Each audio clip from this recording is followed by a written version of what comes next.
इतिहास साक्षी है कि पुण्य भूमि भारत की गाथा भारत की अस्मिता, गौरव और राष्ट्रीय स्वाभिमान के लिए विदेशी आक्रांताओं से संघर्ष की महान गाथा है। बर्बर आक्रांताओं ने भारत की आत्मा पर चोट करने और भारत का अपमान करने के लिए हमारी संस्कृति और आस्था के केंद्रों को ध्वस्त किया। सोमनाथ, काशी, मथुरा और अयोध्या के मंदिरों का तोड़ा जाना आज भी भारत की स्मृतियों में जीवित है।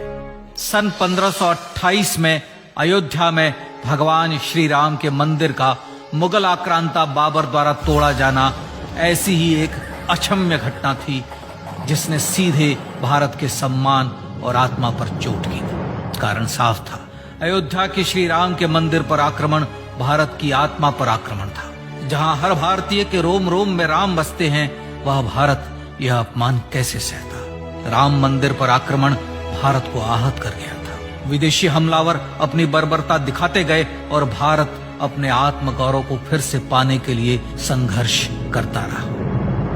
भारत रामलला के जन्म स्थान पर बाबर के नाम पर बने एक ढांचे को देखता और उसे हटाने का संकल्प लेकर शक्ति संजोया करता।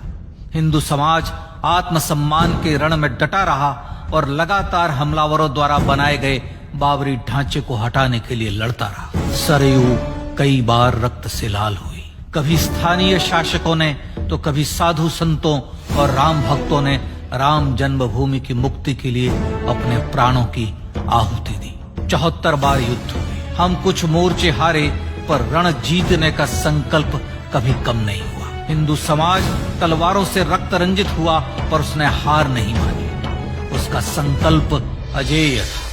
15 अगस्त 1947 को देश की आजादी के साथ सैकड़ों सालों से चले आ रहे इस संघर्ष में नई ऊर्जा और एक नया मोड़ आया। अचानक 23 दिसंबर 1949 को बाबरी ढांचे में श्री राम लला प्रकट हुए। हजारों राम भक्त दर्शन के लिए उमड़ पड़े। तत्कालीन प्रधानमंत्री पंडित जवाहरलाल नेहरू ने उत्तर प्रदेश सरकार को श्री राम लला को विवादित ढांचे से हटाने का आदेश दिया। उत्तर प्रदेश सरकार ने अयोध्या के कलेक्टर को यह काम दिया और यह निर्देश भी कि जरूरत पड़ने पर वे बल का प्रयोग भी करें। अयोध्या के कलेक्टर ने सरकार को उत्तर दिया कि यह नरसंहार के बिना संभव नहीं है, और फिर भी वह ऐसा चाहती है तो किसी दूसरे कलेक्टर से यह काम करवा ले। परिणाम स्वरूप रामलला की मूर्ति वहीं विराजमान रही। विवादित ढांचे को बंद कर दिया गया। केवल पुजारी को सेवा अर्चना के लिए भीतर जाने की अनुमति थी। फिर भी राम भक्त विवादित ढांचे के बाहर से प्रभु श्री राम की आराधना करते रहे। भारत के हिंदू समाज के लिए चुनौतियां और बढ़ गई। मामला अदालत में गया। विपक्षी दलों द्वारा अदालत में भगवान श्री राम के अस्तित्व पर सवाल उठाए गए। उनके अयोध्या में ही जन्म लेने का प्रमाण मांगा गया। भारत का जनमानस अब आहत हो उठा था।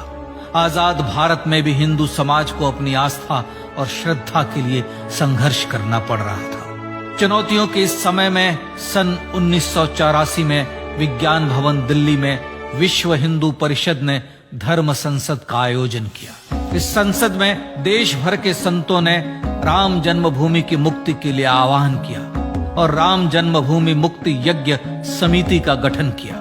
धर्म संसद ने राम जन्मभूमि की मुक्ति और वहां भगवान श्री राम के भव्य मंदिर बनाने के भारत के जनमानस के संकल्प को फिर से दोहराया। विश्व हिंदू परिषद के नेतृत्व में मंदिर निर्माण के लिए पूरे देश में अभूतपूर्व आंदोलन की शुरुआत हुई। श्री राम जन्मस्थली मुक्ति यज्ञ समिति के साथ देश भर में राम जानकी की रथ यात्राएं निकली। राम लीलाओं में राम कथा के माध्यम से भारत का आम जन फिर से जुटा। अब सबके मन में एक ही प्रण था, एक ही लक्ष्य था। अयोध्या में जन्मभूमि पर भगवान श्री राम के भव्य मंदिर का निर्माण। सन 1989 में विश्व हिंदू परिषद द्वारा गांव-गांव से रामशिला पूजन करके अयोध्या भेजी गई। 2,75,000 गांवों से रामशिलाएं अयोध्या पहुंची। भव्य राम मंदिर के शिलान्यास का निर्णय हुआ।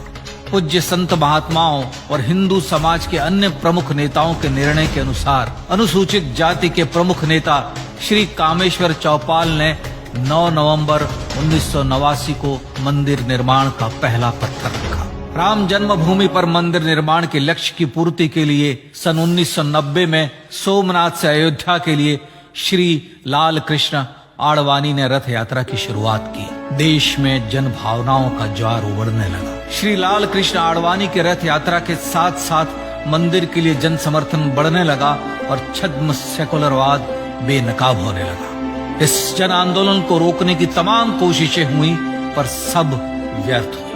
विश्व हिंदू परिषद ने देशवासियों से अयोध्या में जन्मभूमि पर मंदिर निर्माण के लिए 30 अक्टूबर और 1 नवंबर 1990 को कार सेवा का आह्वान किया। परिणाम स्वरूप लाखों राम भक्त कार सेवा के लिए देश के कोने कोने से अयोध्या आए। इससे देश की एकात्मता का विराट दर्शन हुआ। कार सेवकों को रोकने के लिए उत्तर प्रदेश के तत्कालीन मुख्यमंत्री श्री मुलायम सिंह यादव ने अयोध्या में परिंदे को भी पर न मारने देने की घोषणा की। स्थितियां गंभीर हो गई। अयोध्या से 100-100, 200-200 किलोमीटर दूर रेलगाड़ियां रोक दी गई। अयोध्या युद्ध भूमि बना दी गई। मार्ग बंद, रेल बंद, चप्पे चप्पे पर पुलिस। अयोध्या सैनिक छावनी में बदल गई। राम नाम पर ऐसी पाबंदी कि अर्थी ले जा रहे लोगों तक को रोका गया क्योंकि वे राम नाम सत्य कह रहे थे। लेकिन सैकड़ों किलोमीटर की यात्रा कर कार सेवक अयोध्या पहुंचने लगे। राम के गीत गाते, होठों पर हंसी और पांव में छाले लिए राम काज के लिए राम भक्त देश विदेश से अयोध्या पहुंच गए। कार सेवकों पर गोलियां चली। अनेक कार सेवक शहीद हुए।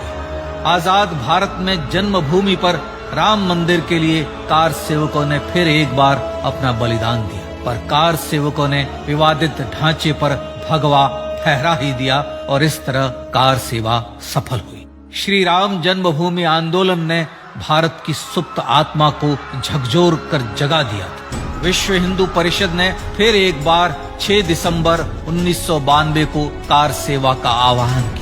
राम भक्तों को कार सेवा करने देने के लिए अदालत में प्रार्थना की गई, पर अदालत ने कोई निर्णय नहीं दिया। परिणाम स्वरूप बौद्ध, जैन, सिख, स्वामीनारायण संप्रदाय, गायत्री परिवार, हर पंथ मत विचार के हिंदू एकत्र हो गए। छूत अछूत का भेद मिटा, जाति की पहचान मिटी। हम सब हिंदू, हम सब सिंधु बन गए।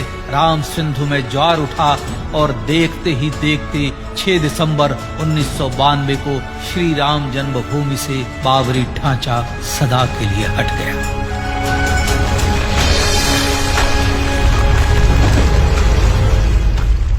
यह क्षण शौर्य, न्याय और सत्यमेव जयते का क्षण था। यह तो धर्मस्ततो जय का क्षण था। पर संघर्ष की गाथा यहां जाकर भी नहीं रुकी। छद्म सेकुलरवादियों द्वारा भारत और भगवान श्री राम के इतिहास को झुठलाने के लिए अदालतों में चुनौतियों का सिलसिला चलता रहा, जो 1950 से चल रहा था। हिंदू सिखों के बीच से गुजरते हुए भगवान श्री राम का दर्शन करने के लिए विवश थे। यह स्थिति थी आजाद भारत में श्री राम और राम भक्तों की। पर सत्य को तो जीतना ही था। आखिरकार देश के सर्वोच्च न्यायालय के 5 जजों की खंडपीठ ने 9 नवंबर 2019 को ऐतिहासिक निर्णय दिया और यह कहा कि अयोध्या जन्मभूमि परिसर की पूरी 67 एकड़ भूमि रामलला की। और न्यायालय ने भारत सरकार को जन्मभूमि पर मंदिर बनाने के लिए एक ट्रस्ट बनाने का आदेश दिया।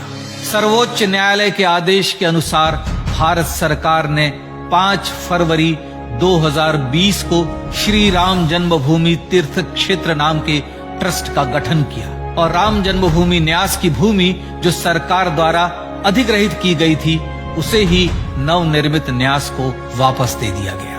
5 अगस्त 2020 को भारत के प्रधानमंत्री श्री नरेंद्र मोदी ने श्री राम जन्मभूमि तीर्थ क्षेत्र के अध्यक्ष पूज्य महंत नृत्य गोपाल दास, राष्ट्रीय स्वयंसेवक संघ के पूज्य सरसंघ चालक डॉक्टर मोहन भागवत एवं उत्तर प्रदेश के मुख्यमंत्री श्री योगी आदित्यनाथ की उपस्थिति में श्री राम जन्मभूमि पर भगवान श्री राम के भव्य मंदिर के लिए भूमि पूजन कर निर्माण कार्य का शुभारंभ किया। इस तरह लगभग 500 वर्षों से राम जन्मभूमि की मुक्ति के संघर्ष का पटाक्षेप हुआ।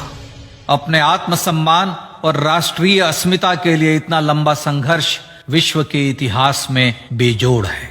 श्री राम भारत की आत्मा, भारत की परिभाषा, हमारे राष्ट्रीय आदर्शों और जीवन मूल्यों के प्रतिनिधि मर्यादा पुरुषोत्तम हैं, जो हर हिंदू के होठों पर जन्म से मृत्यु तक रहे। बस यही हर हृदय में प्रार्थना होती है।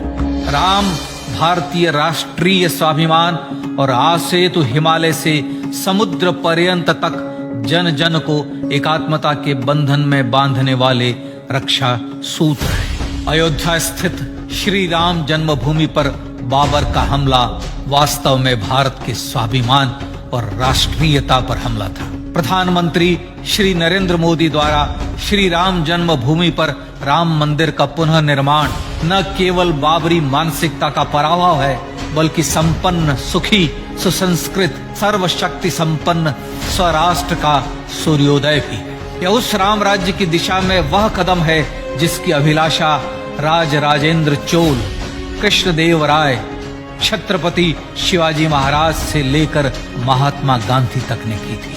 अयोध्या में जन्मभूमि पर भगवान श्री राम का मंदिर न सिर्फ राष्ट्रीय गौरव होगा, बल्कि वह श्री राम के आदर्शों का राष्ट्र मंदिर होगा। अब वह महान संकल्प पूरा होने जा रहा है। आइए इस राम यज्ञ, राष्ट्र यज्ञ में जिन ज्ञात और अज्ञात भारतीयों ने अपनी आत्माहुति दी है, उनका पुण्य स्मरण कर उन्हें श्रद्धांजलि दी।